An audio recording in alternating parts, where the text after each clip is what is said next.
Combien consomme l'Acura Integra A-Spec? Le modèle à l'essai est seulement offert en 2 roues motrices. On a un 4 cylindres 1,5 litres turbo de 200 chevaux, 193 livres-pieds de coupe, relié à une transmission CVT. Nous utilisons l'essence recommandée par Acura, c'est-à-dire du super, mais le véhicule peut fonctionner à l'ordinaire. Niveau trajet, c'est le même que la dernière fois, un aller-retour. Port-du-Nord, Sainte-Agathe. Je vous laisse avec mes impressions de conduite.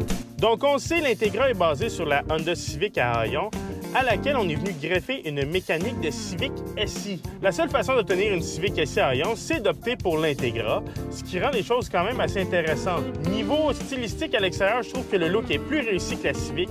On a un look un peu plus dynamique, un peu plus élégant, et la ligne de toit du Hayon fait vraiment toute la différence. Je trouve que là-dessus, c'est vraiment réussi. À l'intérieur, on est venu rehausser l'expérience. On a retravaillé quelques petits éléments de l'habitacle pour le rendre plus attrayant, plus luxueux.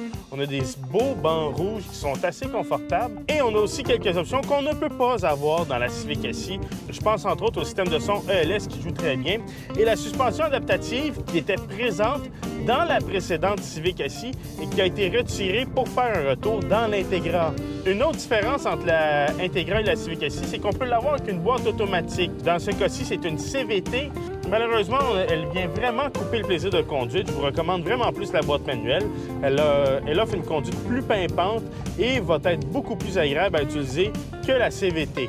Ceci étant dit, la CVT fait un excellent travail. Avec la suspension adaptative, on a 4 modes de conduite. On a le mode confort, normal, sport et individual. Individual, c'est un mode sur mesure, donc on choisit ce que l'on veut. On veut-tu une direction sportive? On veut-tu une suspension ferme, confort? On choisit.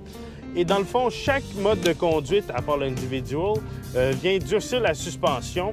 En mode sport, la suspension est beaucoup plus ferme qu'en mode confort. Ceci étant dit, ça demeure une voiture qui est très confortable au quotidien.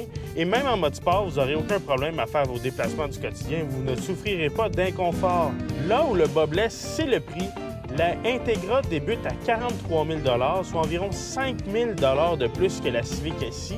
Et notre modèle à l'essai, la A-Spec, débute à 48 000 $, donc une facture de 10 000 $ au-dessus de la Civic SI.